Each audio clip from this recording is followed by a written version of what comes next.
பாருங்க, இந்த ரட்சிப்பை பெற்றுக்கொண்ட நாம் எப்பொழுதும் பயந்துகிட்டே வாழணும். பயந்தே வாழணும். எதுக்கு பயப்படணும்? கடனாளிக்கு பயப்படணும், பள்ளிக்கு பயப்படணும், பாச்சாக்கு பயப்படணும், பாம்புக்கு பயப்படணும், மனுஷங்களுக்கு பயப்படணும். ஆமா, கவனிங்க, ஒரு ரட்சிக்கப்பட்ட தேவ பிள்ளைக்குள்ளால பயம் இருக்கணும். என்ன பயம் இருக்கணும்? எப்பொழுதும் கர்த்தரை குறித்த பயத்தோடு இருக்கணும். ஹல்லேலூயா.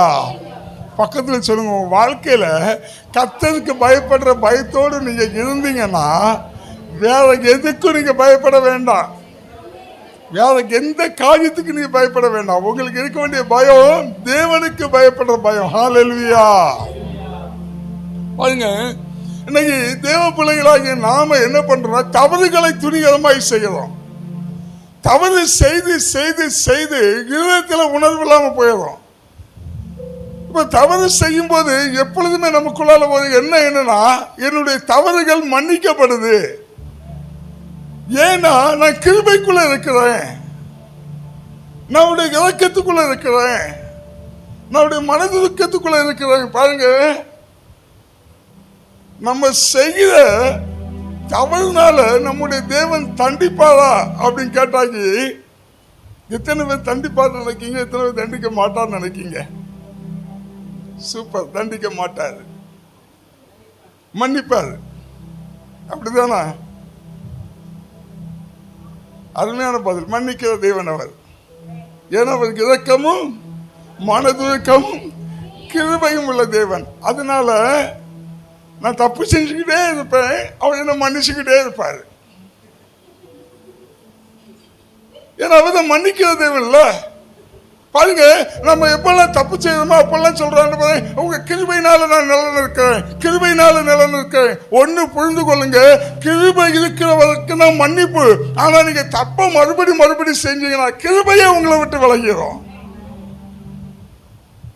நம்ம நினைச்சுக்கிட்டு இருக்கிறோம், என்னுடைய பாவங்கள், என்னுடைய மீறுதல்கள், நான் செய்கிற தீங்கு, நான் செய்கிற தேவனுக்கு பிரியமில்லாத காரியங்கள் எல்லாம் எனக்கு மறுபடி மன்னிக்கப்பட்டு கொண்டிருக்குது, அதனால நான் நிலை நிற்கிறேன்னு நினைக்கிறோம். அவர் மன்னிக்கிற தேவன் மட்டுமல்ல, தண்டிக்கிற தேவனும் கூட. ஹல்லேலூயா. எல்லாரும் அசால்ட்டாக அவர் என்ன மன்னிப்பாரு நினைச்சுக்கிட்டு இருக்க வேண்டாம். கிருபை உங்களை விட்டு விலகினா அநேக தண்டனைக்குள்ளாகி விடுவீர்கள். ஹல்லேலூயா. நல்லா கவனிங்க. இப்ப என்னுடைய பிள்ளைகள் இருக்கிறாங்களா, என்னுடைய பிள்ளைகளை எனக்கு நல்லா பிடிக்கும். அப்படிதானா? உங்க பிள்ளைகளை உங்களுக்கு பிடிக்காம இருக்குமா? என்னுடைய பிள்ளைகளை, இப்போ என்னுடைய பிள்ளைகளை எனக்கு எப்படி நல்லா பிடிக்குமோ அதே போல ஜீசஸ்க்கு நம்மள பிடிக்கும். நம்ம பிள்ளைகள் நமக்கு எப்படி ஒரு மனதுருக்கம் உண்டாகுதோ, எப்படி ஒரு இரக்கம் உண்டாகுதோ, நம்ம பிள்ளை தப்பு செய்யும் போது எப்படி மன்னிக்கிற மனப்பக்குவம் நமக்குள்ளால உண்டாகுதோ, அதே போல நம்முடைய தவறுகளை அவர் மன்னிக்கிறவரா இருக்கிறாரு. மாற்றம் இல்லை. ஒவ்வொரு நாளும் பாருங்க, அவருடைய கிருபை கிருபை கிருபைன்னு சொல்றோமே, இந்த கிருபை என்னன்னு கேட்டீங்கன்னா அவருடைய இரக்கம். இந்த இரக்கத்தினால நம்ம என்ன செய்யப்பட்டு கொண்டிருக்கோம்? மன்னிக்கப்பட்டுட்டே இருக்கிறோம். ஆனா எல்லா தீங்கையும் பார்த்துட்டு இருக்க மாட்டாரு. எப்படி நம்ம பிள்ளைகளை,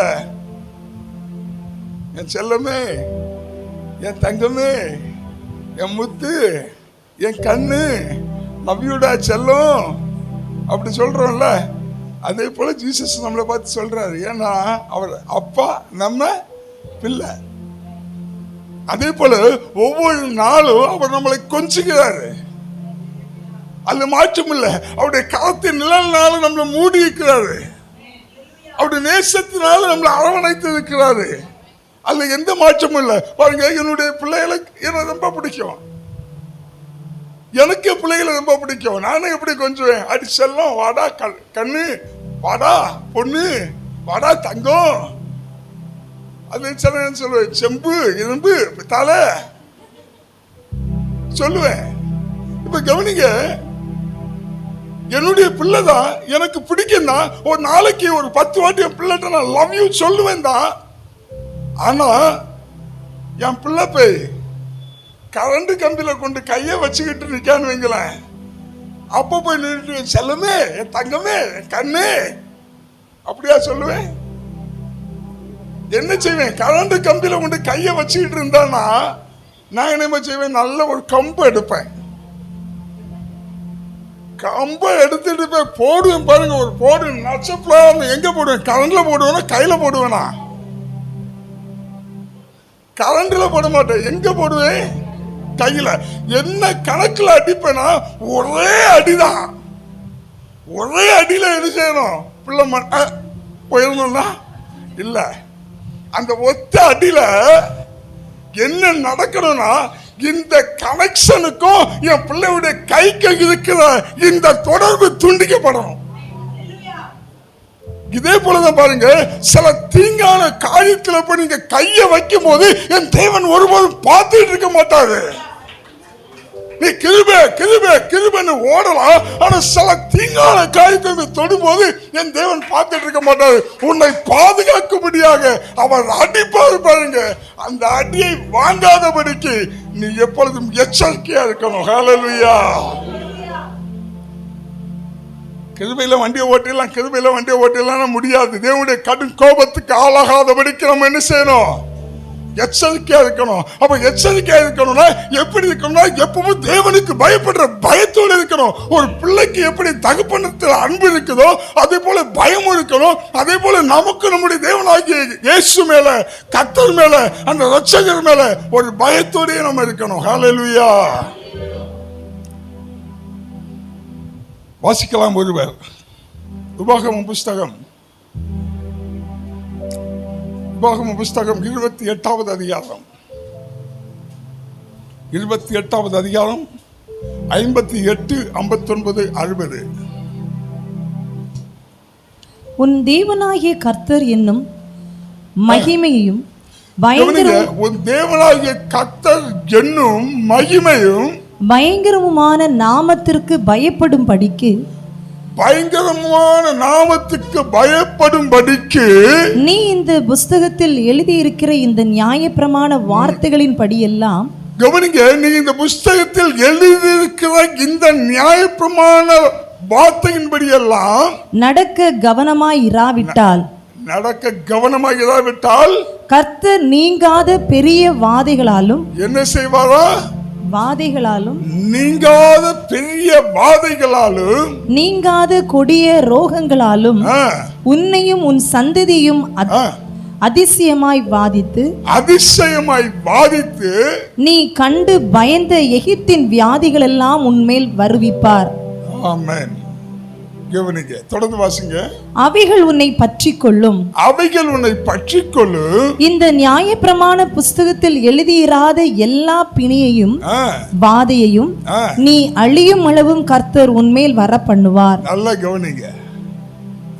அப்ப கவனிங்க, இந்த வாதைகள் நம்முடைய வாழ்க்கையில, எகிப்தில உண்டான இந்த வாதைகள் நம்முடைய அடிமைத்தனத்தில் இருக்கும்போது நம்ம அனுபவித்த இந்த வாதைகள் நம்மளை நெருங்காதபடிக்கு, நம்மளை தொடராதபடிக்கு, மறுபடி வந்து நம்மளை பாதிக்காதபடிக்கு நம்ம எப்பவுமே எப்படி இருக்கணும்னா தேவனுடைய கிருபைக்குள்ள இருக்கணும். தேவனுடைய கிருபைக்குள்ள இருக்கணும்னா தேவ பயத்தோடு வாழணும். ஹல்லேலூயா. எந்த பிள்ளை தேவ பயத்தோடு வாழுகிறாரோ அவன் மேல எப்பொழுது கிருபை என்ன செய்யும்? சூழ்ந்து இருக்கும். நீங்க நினைக்கலாம், நான் ஒருவேளை துணிகரமா மறுபடி பாவம் செஞ்சா நான் மறுபடி மன்னிக்கப்பட்டு இருக்கேன்னு நினைக்கலாம். ஒருபோதும் நீங்க மன்னிக்கப்பட்டு கொண்டிருக்க மாட்டீங்க.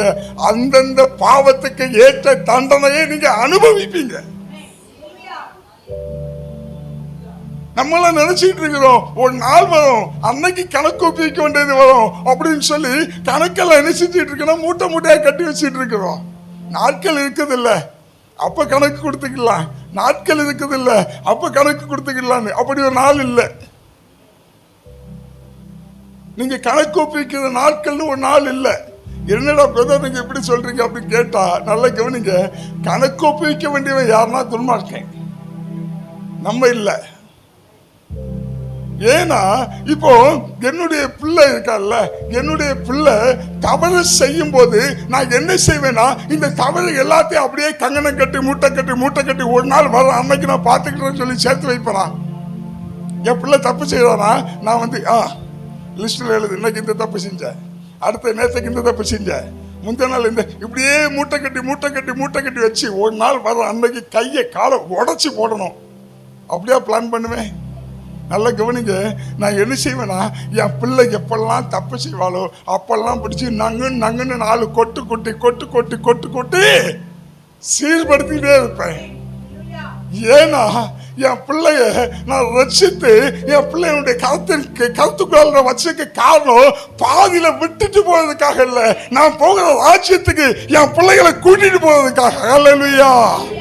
அப்ப நல்ல கவனிங்க, தேவனுடைய கிருபையினால ரட்சிக்கப்பட்ட தேவ பிள்ளைகளாகிய உங்களை ஒருபோதும் ஆண்டவர் கைவிட மாட்டாரு. ஆனால் நீ செய்கிற கிரியைக்கான தண்டனையை இந்த உலகத்தில் நீ அனுபவிச்சாகணும்.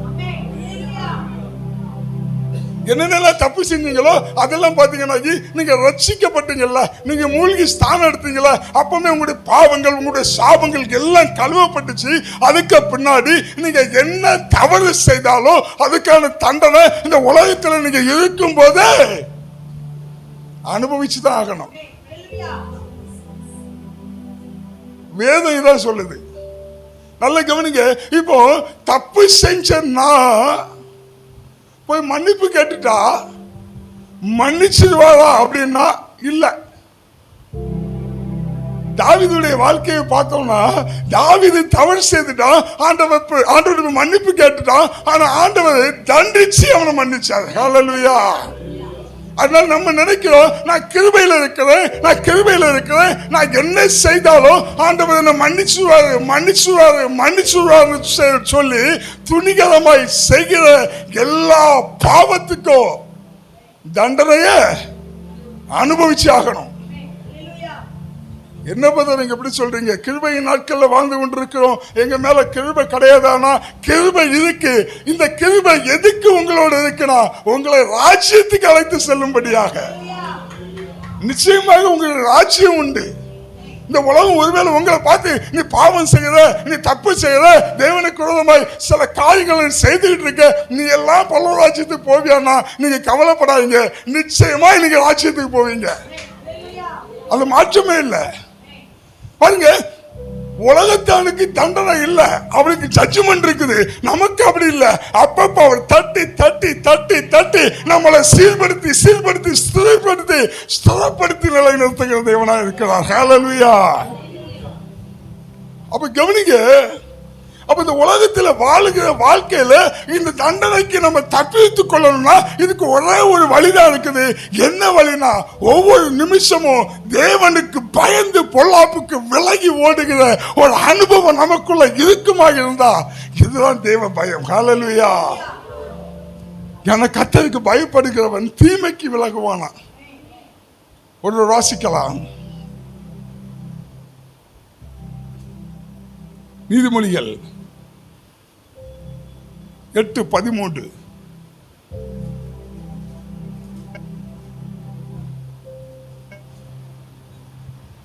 தீமையை வெறுப்பதே கர்த்தருக்கு பயப்படும் பயம். நல்ல கவனிங்க போதும். அப்ப பாருங்க, நம்ம கர்த்தருக்கு பயப்படுறோம் அப்படின்னா என்ன செய்வோம்? தீமைக்கு விலகி ஓடுவோம், தீமையை வெறுப்போம். யோசேப்புடைய வாழ்க்கையில தீமை வரும்போது, இந்த போத்திபாருடைய மனைவி இந்த யோசேப்புக்கு விரோதமாய் வரும்போது, இந்த யோசேப்பு இந்த தீமை என்னிடத்துல வந்துடக்கூடாதுன்னு சொல்லி தேவனுக்கு பயந்து விலகி ஓடுகிறவனாக இருந்தான். அவனுக்குள்ளால எப்போது ஒரு தேவ பயம். அன்பான தேவ பிள்ளைய, நமக்குள்ளால தேவ பயம் இருக்குமா இருந்தால் நம்மளை கர்த்தர் இந்த உலகத்தில் நிலைநிறுத்துவார். ஹல்லேலூயா. நம்முடைய காரியங்கள் எல்லாம் ஜெயமாய் முடியும், நம்முடைய காரியங்கள் எல்லாம் வெற்றியாய் முடியும், நமக்கு எல்லாம் வாய்க்கும். தேவ பயத்தோட வாழுவோம்னா, தேவத்துக்கு பயப்படுறவன், கர்த்தருக்கு பயப்படுறவன் ஒருபோதும் இந்த உலகத்தில் உள்ள காரியங்களை பார்த்து பயப்படவே வேண்டாம். உலகத்தில் வருகிற எந்த ஒரு வியாதியா இருக்கட்டும், எந்த ஒரு நோயா இருக்கட்டும், எந்த ஒரு பிரச்சனையா இருக்கட்டும், எந்த ஒரு மனுஷனுடைய போராட்டமா இருக்கட்டும், எதை பார்த்தோம் தேவனுக்கு பயப்படுறவன் பயப்பட வேண்டாம் உலக பிரச்சனைகளை பார்த்து. ஏன்னா எப்பொழுது தேவனுக்கு பயப்படுற பயம் உங்களுடைய இருதயத்தை ஆளக்கடவுது. ஹல்லேலூயா. நல்ல கவனிங்க, நம்ம என்ன செய்யறோம், நாக்கி கண்டதுக்கெல்லாம் பயப்படுறோம். பக்கத்து வீட்டுக்காரங்க வியாதி வந்தா நமக்கு வந்துடுமோ? கவனிங்க, ஒரு கதை. ஒரு பெரிய பட்டணம். இந்த பட்டணத்துல ஒரு முனிவர் வாழ்ந்து கொண்டிருந்தார். அப்ப இந்த முனிவர் டெய்லி இந்த பட்டணத்தில் இருந்த மக்கள் தேவ பயம் இல்லாதபடிக்கு, நமக்கு நியாயாதிபதிகள் புஸ்தகத்தில் சொல்லப்பட்டது போல அவனவன் மனம் போல வாழ்ந்து கொண்டிருந்தானா.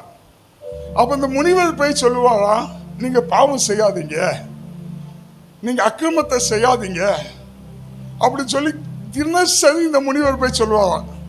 அப்ப இவங்க என்ன, கொஞ்சம் கூட தேவனுக்கு பயம் இல்லாம பாவ வாழ்க்கைக்குள்ள வாழ்ந்து கொண்டு இருந்தாராம். இதை பார்த்த உடனே முனிவர் என்ன செஞ்சாராம், ஒரு மலைக்கு மேல போய் தவம் இருக்க ஆரம்பிச்சாராம். ஆண்டவரே, இந்த ஜனங்களை எப்படியாவது இந்த பாவத்துல இருந்து விடுவீங்க அப்படின்னு சொல்லி போய் தவம் இருந்தாராம்.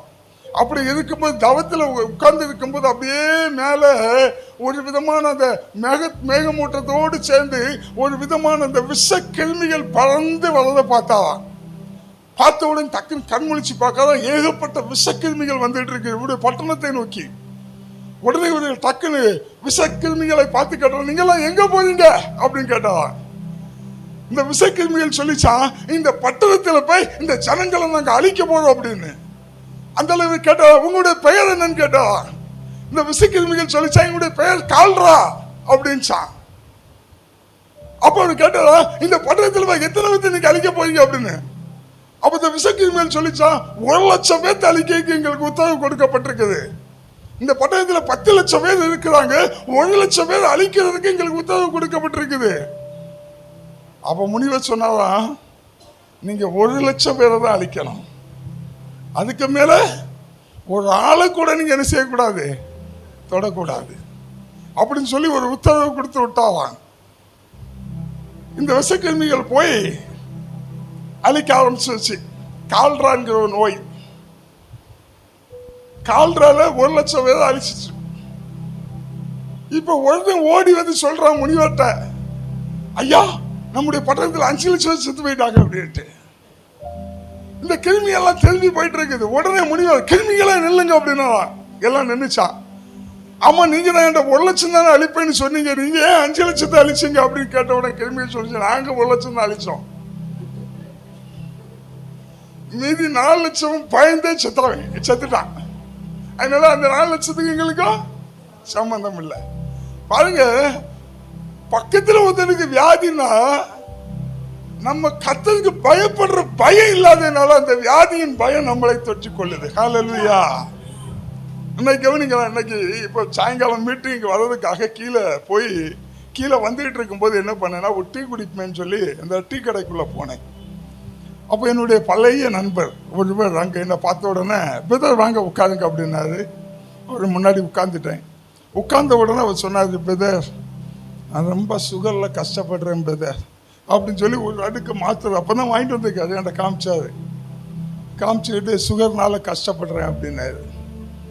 அப்படியா பிரதர், நான் கொஞ்சம் கவனமாகவே இருந்தேன். அப்படியா பிரதர் அப்படின்ட்டேன். மெல்ல என்கிட்ட கேட்டாரு, உங்களுக்கு வந்துச்சா அப்படின்னு. உடனே இப்போ நான் என்ன நினைக்கிறேன்னா, எனக்கு வந்துச்சுன்னு சொன்னால் இவனுக்கு ரொம்ப சந்தோஷமாக இருக்கும், எனக்கு வரலன்னு சொன்னால் இவனுக்கு ரொம்ப கவலைப்பட்டுருவாது, அவனுக்கு கவலையாயிரும். அதனால நான் என்ன சொன்னேன்னா, வந்துச்சுன்னு சொல்ல, வரலன்னு சொல்ல, நான் நல்லா இருக்கேன் பிரதர் அப்படின்னேன். அவர் இருந்தாலும் கேட்டாரு, வயசு 50 ஆயிட்டா?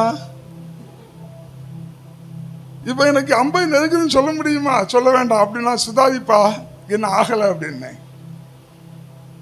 மெல்ல சொன்னாரு, வரும் 50ல் வரும் அப்படின்னாரு. நான் பார்த்தேன், வரலனால அதை எனக்கு வர வச்சிருவாது போல அப்படின்னு நினச்சிக்கிட்டு மெல்ல இடத்த காலி பண்ணலாங்கும் போது அடுத்து தொடங்கினாரு, 50ல் எல்லாம் வரும். என்ன சொல்ல வரனா, உனக்கு 50 ஆயிட்டுனா உனக்கு கிட்னி பிரச்சனை வரும், கேன்சர் பிரச்சனை வரும், எல்லாம் வந்தது. நீ கவனமா இது பாருங்க. அது மட்டும் இல்லை, முந்த நாள் ஒரு 2 நண்பர் பேசிட்டு இருக்காங்க, நான் அவங்களோட போய் ஜாயின் பண்ணிக்கிட்டேன் ஆசாரிப்பள்ளம் மெடிக்கல் காலேஜுக்குள்ளால. ஒருத்தர் பேஷண்ட்டு, ஒருத்தர் டாக்டர், அவங்க பேசிட்டு இருக்காங்க. இப்போ டாக்டர் அவருக்கு சொல்றாரு, செக்கப் எல்லாம் பண்ணீங்களா? அந்த அளவுக்கு சொல்கிறேன், ஆமாம் பிரதர் நல்லா இருக்கேன், ஆரோக்கியமாக இருக்கேன். டாக்டர் இருந்தால உங்கள் அப்பாவுக்கு கேன்சர்ல? ஆமாம்மா. உங்கள் அம்மாவுக்கும் கேன்சர்ல? ஆமாம்மா, நான் செக் பண்ணிட்டேன், நான் நல்லா தான் இருக்கேன் அப்படின்னாரு. டாக்டர் எடுத்த சொல்லாது, வரும், கொஞ்சம் கவனமாக இருங்க. அப்போ பாருங்க, இவங்க ஒரு பக்கம் வரும்னு சொல்றாங்க, இன்னொரு பக்கம் நம்ம என்ன செய்யறோம், வந்துடுமோன்னு நினைச்சிட்டு இருக்கிறோம். அக்கம் பக்கத்தில் வர்ற வியாதி எல்லாம் கொரோனா வந்து இந்த கொரோனா அலை வீசுதுன்னு உடனே ஒரு வயசானவர் 72 வயசு, கொரோனா வாழாமலே செத்து போகக்கூடிய வயசு, அது கொரோனாவுக்கு பயந்து சூசைட் பண்ணி செத்தாதான். பேப்பர்ல பார்த்துருப்பீங்கன்னு நினைக்கிறேன். கவனிக்க, இது ஏன்னா தேவனுக்கு பயப்படுற பயம் இல்லாதபடி வாழ்றதுனால. எந்த மனுஷனுக்குள்ள தேவ பயம் அதிகமா இருக்குமோ அந்த மனுஷன் இந்த உலக கண்ணிகளுக்கு, இந்த உலக காரியங்களுக்கு, இந்த உலக வியாதிகளுக்கு, இந்த உலகத்தில் வருகிற பிரச்சனைகளுக்கு பயப்படவே வேண்டாம். ஹல்லேலூயா. அப்போ தேவ பயம் எப்பொழுது நமக்குள்ளால எப்படி இருக்கணும்னாக்கி எப்பவும் இருந்துகிட்டே இருக்கணும். இப்ப நீங்க தேவ பயம் சொல்றீங்களா, தேவ பயத்துக்கு அடையாளம் என்ன? இப்ப தேவ பயம் எனக்குள்ள இருக்குதுன்னா இதுக்கு அடையாளம் என்ன? தேவ பயம் நமக்குள்ள இருக்குதுன்னா அதுக்கு அடையாளம் என்னன்னாக்கி, இன்னைக்கு ஞாயிற்றுக்கிழமைனா காலையில் 8 மணிக்கு சர்ச்சுனா 6 மணிக்கே அலாரம் அடிக்கும்.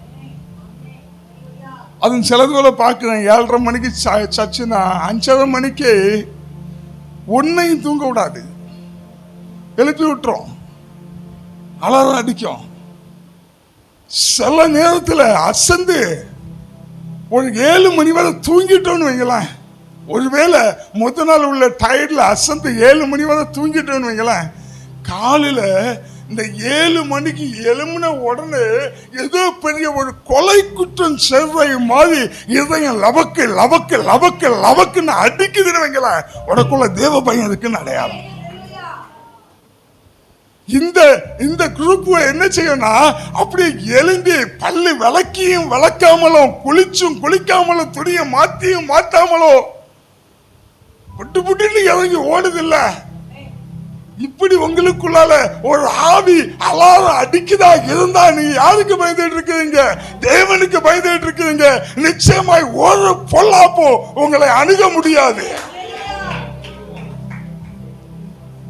ஒரு வாட்டி நான் கன்வென்ஷன் மீட்டிங்காக போயிருக்கும் போது என்ன ஒரு வீட்டில், ஒரு விசுவாசி வீட்டில் தங்க வச்சாங்க. அப்போ எனக்கு காலையில் காஃபி கொடுக்குறாங்க, 7:30 மணி காலையில் காஃபி கொடுக்குறாங்க. சண்டே இல்லை, ஃப்ரைடே உபவாசம் சப்போ அன்னைக்கு காலையில் 7:30 மணிக்கு எனக்கு காஃபி கொடுக்குறாங்க. நான் அவங்க வீட்டில் டைனிங் டேபிள் அந்த காஃபி குடிச்சிட்டு இருக்கிறேன். அவங்க வீட்டில் அந்த அந்த என்ன உட்கார வச்சிருந்த அந்த விசுவாச பிள்ளையோட மகா, ஒரு செகண்ட் இயர் காலேஜ் படிக்கிற பொண்ணு. அந்த பொண்ணு காலேஜுக்கு லேட் ஆயிடுச்சுன்னு சொல்லி ரொம்ப மும்முரமா அப்படியே நின்றுகிட்டே சாப்பிடுது.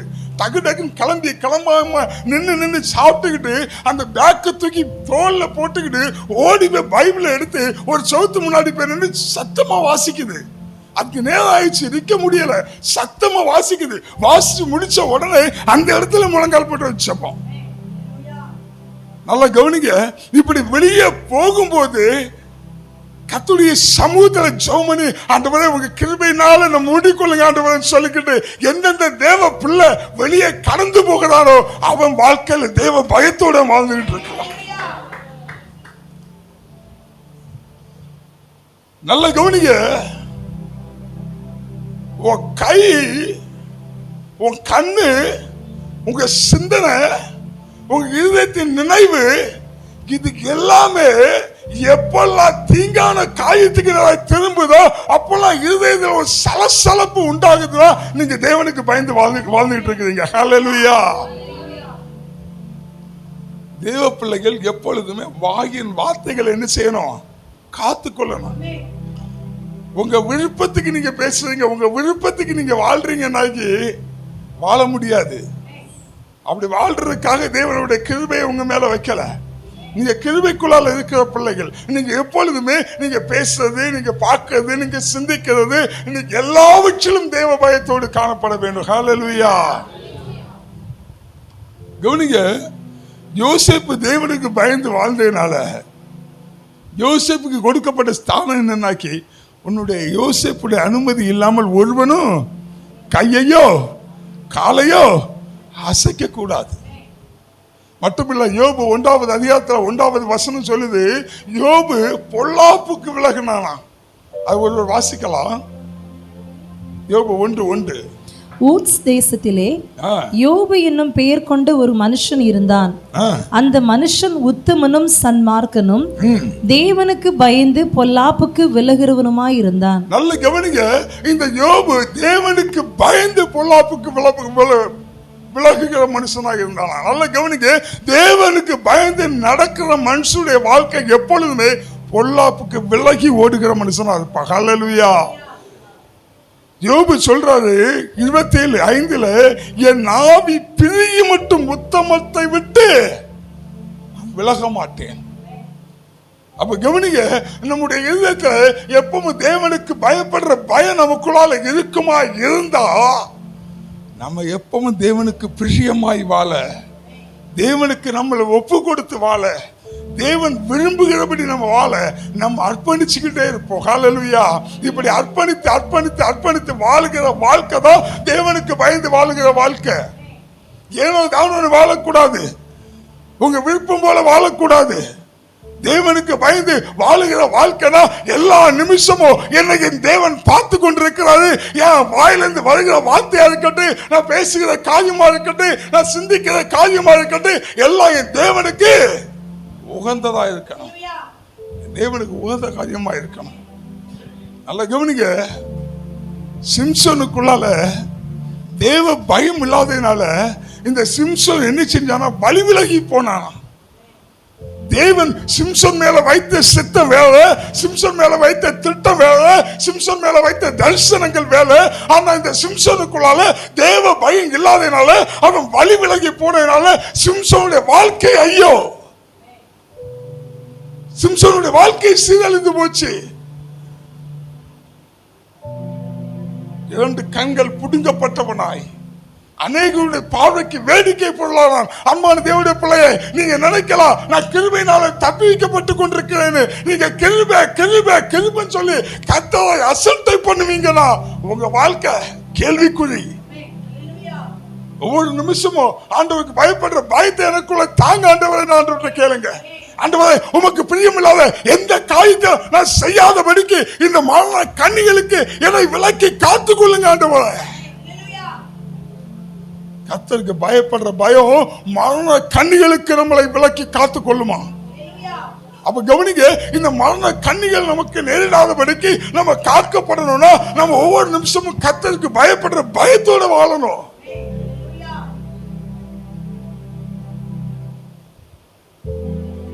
பைபிள் படிக்கலையா, இன்னைக்கு பைபிள் படிக்கலையா, காலையில உங்க மனசு சலக்குதுன்னு வைங்களேன், நீங்க தேவ பயத்தோட இருக்கீங்க. இந்த சகோதரி காலையில நான் கேட்டேன், இந்த பொண்ணு கிளம்பி பொண்ணோட அவங்க அம்மாட்ட கேட்டேன், ஏன் இவ காலையில பைபிள் படிக்க, காலையில எல்லாம் படிச்சு முடிச்சிருவா, காலையில படிச்சு ஜெபம் பண்ணி முடிச்சிருவா. போகும்போது டெய்லி ஒரு நிமிஷம் மறுபடி பைபிளை வாசிச்சு முழங்கால போட்டு தேவ சமூகத்தில் ஜெபம் பண்ணி அவ கடந்து போறானா, அவ இருதயம் முழுதோ யாருக்கு மேல பயத்தோடு வாழ்ந்து கொண்டிருக்கிறான், தேவ பயத்தோடு வாழ்ந்து கொண்டிருக்கிறான். கவனிங்க, அந்த வெள்ளிக்கிழமை பிரேயர் முடிஞ்சு, சனிக்கிழமை பிரேயர் முடிஞ்சு, ஞாயிற்றுக்கிழமை காலையில சர்வீஸுக்கு அந்த பொண்ணு இவ்வளவுக்கு ஒரு விசுவாச பொண்ணு, பாஷமாக கிடையாது, ஒரு விசுவாச பொண்ணு. அந்த பொண்ணு அவளுடைய ஃப்ரெண்டுன்னு சொல்லி ஒரு டீமை கூட்டு வந்தா பாருங்க, அன்னைக்கு ஸ்பெஷல் பிரேயர்னு சொல்லி கிட்டத்தட்ட 35 பேத்துக்கு மேல ஆதாயப்படுத்தி கொண்டு வந்தார். இந்த 35 ஆத்மாவை ஆதாயப்படுத்தி கொண்டு வர்றதுக்கு காரணம் என்ன தெரியுமா? அந்த 35 பிள்ளைகள் முன்னாடியோ இவன் ஒவ்வொரு நிமிஷமும் தேவ பயத்தோடு வாழ்ந்ததுனால இப்படி ஒரு சாட்சியை, இப்படி ஒரு காரியத்தை காத்து கொண்டா. ஹல்லேலூயா. பாருங்க, நீங்க எங்கெல்லாம் இருக்கிற இடத்துலலாம் தேவனுக்கு பயப்படுற பயத்தோடு அந்த சாட்சியுள்ள வாழ்க்கையை வாழ ஆரம்பிச்சீங்கன்னா உங்களை சுத்தி இருக்கிற எல்லாரும் உங்களை திரும்பி பார்க்கத்தக்கதாய் கர்த்தர் உங்களை உயர்த்துவார். ஹல்லேலூயா. ஏனதானு வாழக்கூடாது. நம்ம நினைச்சிட்டு இருக்கிறோம் கிருபையினால தப்பி வைக்கப்படுறோம். ஒண்ணு புரிந்து கொள்ளுங்க நல்லா, கிருபை இருக்குது. கிருபை இருக்கிற வரைக்கும் உங்களை என்ன செய்ய முடியாது, யாரும் தொட முடியாது. ஆனா ஒண்ணு புரிந்து கொள்ளுங்க, கிருபை என்ன தெரியுமா? நம்ம நினைக்கிறோம்ல, நான் அசுத்தத்துக்குள்ள போனாலும் கிருபை என்ன தாங்கும்னு, கிடையவே கிடையாது. கிருபை முழுக்க முழுக்க பரிசுத்தம் உள்ளது.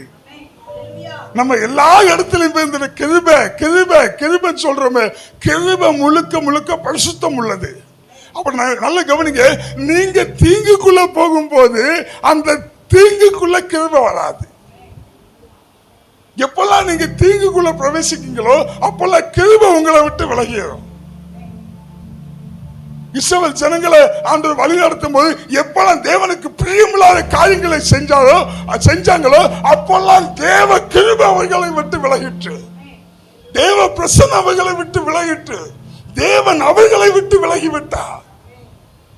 அது நிமித்தமாய் அவருடைய வாழ்க்கையில வேதனை, அது நிமித்தமாய் சில கஷ்டங்கள், அது நிமித்தமாய் சில கண்ணீர்கள், அது நிமித்தமாய் சில வியாதிகள், அது நிமித்தமாய் சில அடிமைத்தனங்கள், அது நிமித்தமாய் சில சிறையிருப்புகள், அது நிமித்தமாய் சில அங்கலாய்ப்புகள் வந்தபோது மறுபடியுமாய் மனம் திரும்பி தேவ சமூகத்தில் மன்னிப்பு கேட்டார்கள். தண்டனையை அனுபவித்து அந்த தண்டனையின் வேதனையின் வழியோடு ஆண்டவரை நோக்கி பார்த்தார்கள். மறுபடியும் கிருபை வந்தது, மறுபடியும் கிருபை மூண்டது. ஹல்லேலூயா. இந்த உலகத்தால் சொல்றாங்கல்ல, உலகத்தால் சொல்றாங்க தெரியுமா, உப்பு தின்னா தண்ணி குடிக்கணும். அது உலகத்தால் குடிச்சாங்களோ இல்லையோ, நம்ம குடிக்கணும். நம்ம நினைக்கிறோம் கிருபைக்குள்ள இருக்கிறோம். ஒன்னே ஒன்று சொல்றேன் கேளுங்க, உங்க மேல ஆண்டவர் திட்டத்தை வச்சுட்டாரு. என்ன தெரியுமா? என்ன நடந்தாலும் சரி, உன்னை ராஜ்யத்துக்கு நான் கொண்டு போய் சேர்த்துடுவேன். அதனால யார் ரசிக்கப்பட்டிருக்கீங்களோ உங்க மைண்ட்ல தெளிவா வச்சிருங்க, ராஜ்யம் உங்களுக்கு கட்டாயம். சில நேரத்துல நம்ம என்ன நினைக்கிறோம்னா, நான் ராஜ்யத்தை இழந்துடுவேனோ. நமக்குள்ள அநேகருக்குள்ள ராஜ்யத்துக்கு போவனா. எத்தனை பேர்த்துக்கு இந்த டவுட் இல்லாம இருக்கீங்க?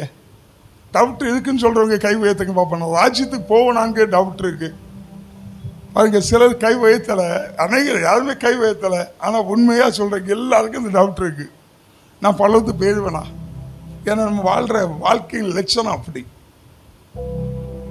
ரொம்ப பரிசுத்தமா வாழ்றோம்ல, கை உயர்த்த கூடாது. ஏன்னா ரொம்ப பரிசுத்தமா வாழ்றோம். நல்லா கவனிங்க, நம்ம சபையில் இருக்கும்போது மற்றவங்க முன்னாடி எனக்கு அந்த அவிசுவாசம்லாம் இல்லை, நான் எப்படி பல்லவத்துக்கு போயிடுவேன் அப்படின்னு சொல்லிட்டு கையை நல்லா கீழே போட்டுக்கிடும். ஆனா சில நேரங்கள்ல நல்ல சீரியல்ல போய் கண்ணை விட்டுக்கிட்டு இருப்போம் தெரியுமா. சில படங்களை பார்த்துட்டு இருக்கிறோம்ல, சில கண்டாவியான காரியங்களை பேசிட்டு இருக்கிறோம்ல, சில வீட்டு கதைகளை நம்ம பேசிட்டு இருக்கிறோம்ல, சிலரை குறித்து அவதூறு பேசிட்டு இருக்கிறோம்ல, சில பாவ காரியங்களை துணிகரமாய் செய்துகிட்டு இருக்கிறோம்ல. இப்பெல்லாம் நமக்கு என்ன தோணுன்னா, நான் ராஜ்யத்துக்கு போவேனா. நமக்கு சந்தேகம் வருது. நம்ம எல்லாருடைய வாழ்க்கையில எனக்குமே சந்தேகம் வரும், நான் ராஜ்யத்துக்கு போவேனான்னு. ஆனா பாருங்க, மெடிடேஷன் பண்ணும்போது ஆண்டவர் தெளிவா சொல்றாரு, யார் மேல கர்த்தருடைய கிருபை வந்துச்சோ, யார் ரட்சிப்புக்குள்ள வந்தீங்களோ, யார் தேவனுக்காய் மூழ்கி ஸ்தானம் எடுத்தீங்களோ, உங்களுக்கு எல்லாருக்கும் ராஜ்யம் நிச்சயம். அப்ப மூழ்கி ஸ்தானம் எடுக்கல நான் போக மாட்டீங்க. மூழ்கி ஸ்தானம் எடுக்கல நான் போகவே மாட்டீங்க. சம்பந்தமே இல்லை, சான்ஸே இல்லை. இப்போ மூழ்கி ஸ்தானம் எடுத்துட்டேன், ஆனா ஆவியானவரால பறக்கல, எனக்கு உருண்டு பறந்து கை தட்டி துள்ளி குதிச்சு அந்நிய பாஷை பேசி அனுபவம் இல்லை அப்படின்னு சொல்லுவீங்கன்னா, அந்த அடையாளம் தான் அபிஷேகம்னு அர்த்தம் இல்லை. அந்த அடையாளம் தான் அபிஷேகம்னு அர்த்தம் இல்லை. நீங்க ஆண்டவர் உங்களுக்கு ஒண்ணு சொல்லியிருக்காரு, நீ ஜலத்துல மூழ்கு, மீதியை நான் பார்த்துக்கிடுறேன். அப்ப நம்ம செய்ய வேண்டியது ஒண்ணுதான், ஜலத்துல மூழ்கி எழுமணும்.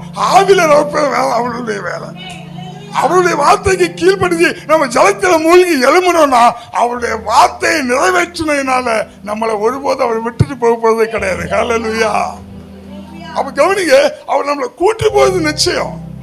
ஆனா எப்படி தெரியுமா கூட்டு போக முடியாது? நம்மளை பாவத்தோடு கூட்டு போக முடியாது.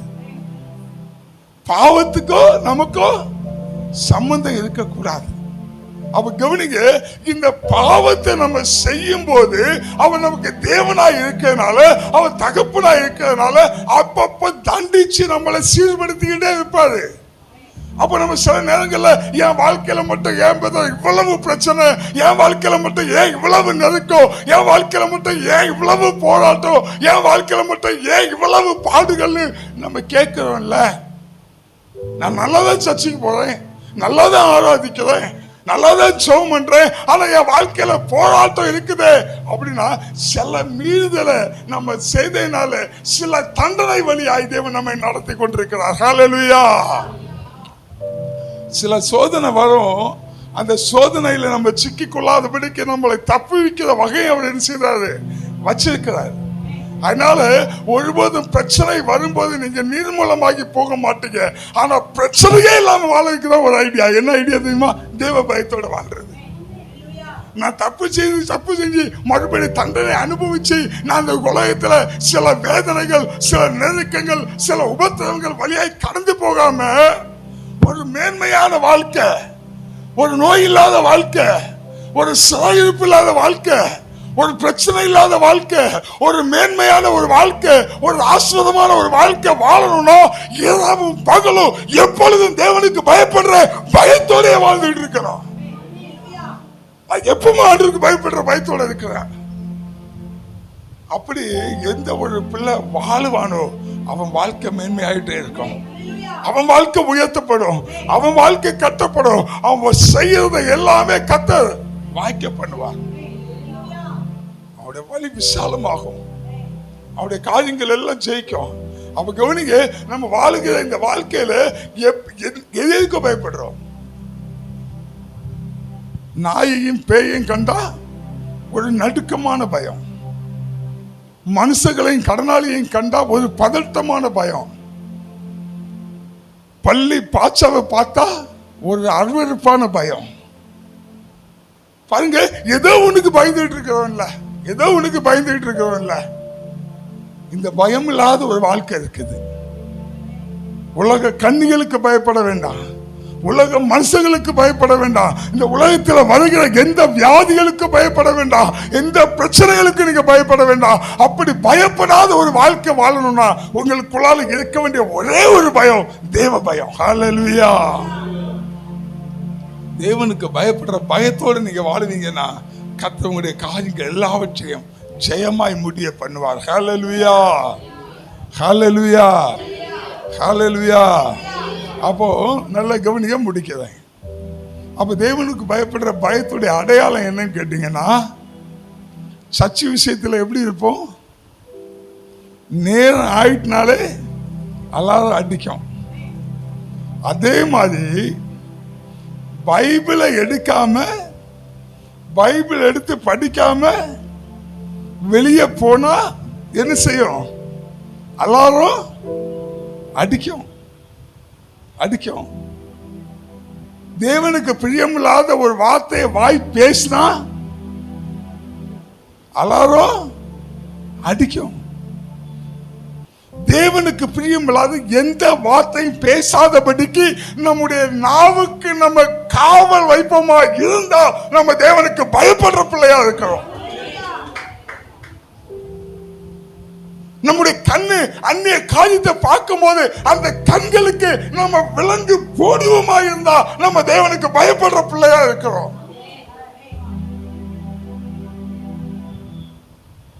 தேவையில்லாத சிந்தனைகள் இருதயத்தில் உண்டாகும் போது, சிந்திக்கும் போது அந்த காரியத்துக்கு நம்முடைய இருதயம் அடிக்குமா இருந்தா, அந்த காரியத்துக்கு நம்ம அலாரம் அடிக்குமா இருந்தா, அந்த காரியம் நமக்குள்ள பயத்தை ஏற்படுத்துமா இருந்தா நம்ம தேவனுக்கு பயப்படுற பயத்தோடு வாழ்ந்து கொண்டிருக்கிறோம்.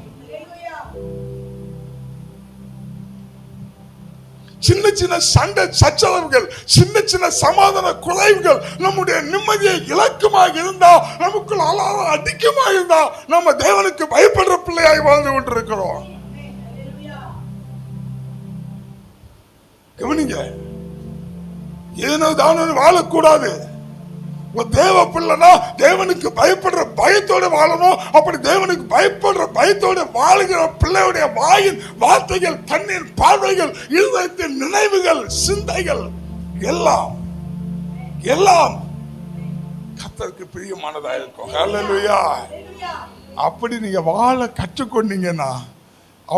வாழ கற்றுக்கொண்டீங்கன்னா எதை குறித்தும் பயப்பட வேண்டாம். கர்த்தர் உங்களோடு இருக்கார். உங்களுடைய காரியங்கள் எல்லாம் ஜெயமாய் முடியும். உங்களுடைய காரியங்கள் எல்லாம் வாய்க்கும். நீங்க எங்கெல்லாம் போறீங்களோ அங்கெல்லாம் உங்களுக்கு வெற்றி தான். ஹல்லேலூயா.